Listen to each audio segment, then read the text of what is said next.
Hello everyone, welcome back to our channel statistics by Poonam. तो आज हम एक नया टॉपिक करने वाले हैं मैट्रिक्स थ्योरी में, जिसका नाम है सिस्टम ऑफ लीनियर इक्वेशंस। अभी ये सिस्टम ऑफ लीनियर इक्वेशंस बहुत इंपॉर्टेंट टॉपिक है, क्योंकि ये आपके साथ हमेशा, समझ लो अगर बच्चे पोस्ट ग्रेजुएशन तक जाते हैं, ये वहां तक आपके साथ पीछा नहीं छोड़ता है।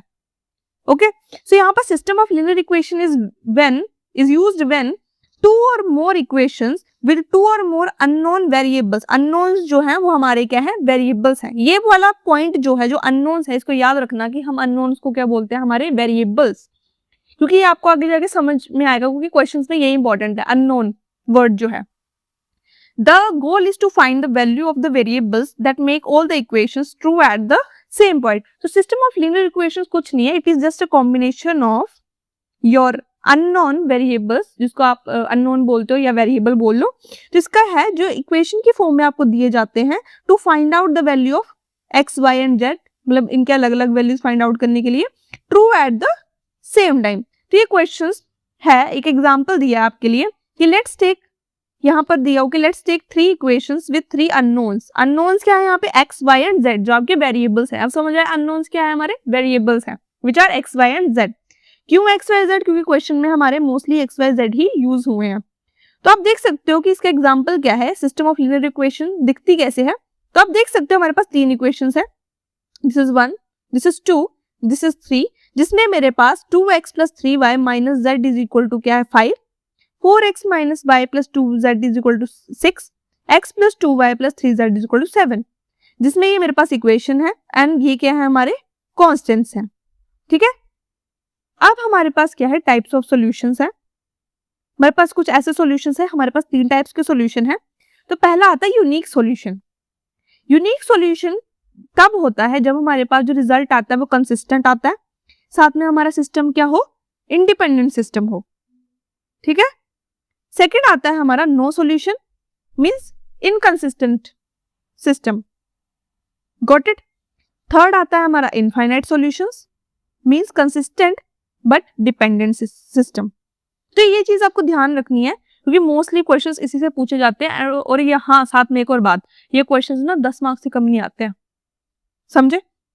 अब मैं आपको इस फॉर्म में समझाती हूँ कि जब भी हमारे पास नॉन होमोजेनियस लीनियर इक्वेशंस आती है, जैसे अभी आपने देख लिया 2x plus 3y plus 3z is equal to, समझ लो मैंने 9 लिख दिया। तो आप देख सकते हो यहाँ पर डिफरेंट वेरिएबल्स है, लाइक x डिफरेंट है, y डिफरेंट है, z डिफरेंट है। तो ये तीनों मिलके क्या बना रहे हैं, हमारा एक इक्वेशन बना रहे हैं, लीनियर इक्वेशन बना रहे हैं। तो ये क्या है, हमारी एक नॉन होमोजेनियस इक्वेशन है, जिसको हम लिखते हैं ax is equal to b की फॉर्म में, जिसमें हमारा जो a है वो क्या होता है, हमारा coefficient of matrix. Like for example अभी मैंने आपको इक्वेशन बताई, जैसे 2x plus 3y plus 4z is equal to 9। तो इसमें जो आपके जो a जो है वो क्या है, आपके ये 2, 3, 4, ये है आपके a वाली वैल्यूज। फॉर एग्जांपल यहाँ पर 6, 7, 8, 9, जो भी आपकी जो x के साथ, ये जो आपके वेरिएबल्स के साथ अलग अलग वैल्यूज है ना, ये आपके क्या कहलाए जाते हैं, कोएफिशिएंट ऑफ मैट्रिक्स, जिसको आप a भी बोलते हो। देखा आपने, ये x है आपके, जो भी आपने आपके वेरिएबल्स है, जैसे इस वाले में x y z है, तो x y z आपके वेरिएबल्स आ गए, जो भी कॉलम्स मैट्रिक्स ऑफ अननोन्स। और d1 d2 d3 क्या है, जो b है, इसको हम बोलते हैं column matrix of constant. Got it. Now अगर कोई केस ऐसा आता है जिसमें आपके पास ये पूरा जो है, for example 2x plus 3y minus z is equal to 0 आ जाता है, और मेरे पास ऐसी 3 इक्वेशन है जिसमें ये 0 0 है, तो उस केस में जब आपके पास d1 d2 d3 0 आता है, तो उस केस में आपके पास ax इज इक्वल टू जाता है 0, मींस आपका b तो 0 है, तो obviously equation ax is equal to 0 हुई। तो उस केस में कुछ हमारे पास है, मतलब उस केस में हमारे पास क्या है, ये इक्वेशन क्या बन जाएगी, ax is equal to 0, that's it. ठीक है, अब ये जो मैंने आपको सिस्टम ऑफ लीनियर इक्वेशन बताया, होमोजेनियस इक्वेशन बताया, अब इसको डिटेल में पढ़ते हैं कि इसके पॉइंट्स क्या हैं।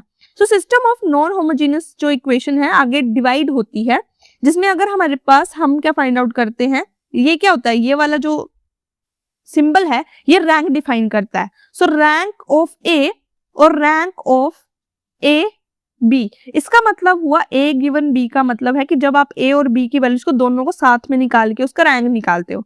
ये क्वेश्चंस हम करेंगे तब आपको बहुत अच्छे से समझ आएगा। ये इजीएस्ट वे है to find out the rank और to find out the solution, जो हमने पढ़े unique, infinite number of solutions और नो सॉल्यूशन वाला हमने जो टॉपिक पढ़ा। अब इसमें क्या है, हम फाइंड आउट करते हैं रैंक ऑफ ए और rank of both the values, ठीक है। तो इस केस में अगर हमारा जो रैंक ऑफ ए और रैंक ऑफ जो हमारा टोटल जो हमारा मैट्रिक्स है उसका अगर वो दोनों वैल्यू सेम आती है तब हमारा सोल्यूशन क्या होता है, एग्जिस्ट करता है, और सिस्टम क्या होता है, कंसिस्टेंट होता है। ये आपको याद ही करनी पड़ेगी, समझे।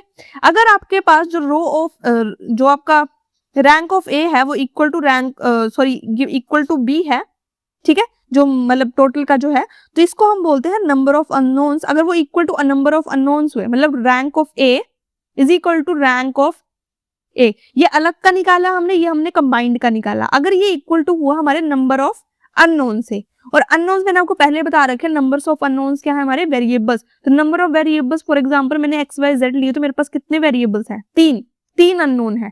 तो अगर मेरा रैंक ऑफ ए भी 3 आता है, rank of A colon B ये भी 3 आता है और ये भी 3 है, सो मैं उस चीज को क्या बोलूंगी, यूनिक सॉल्यूशन।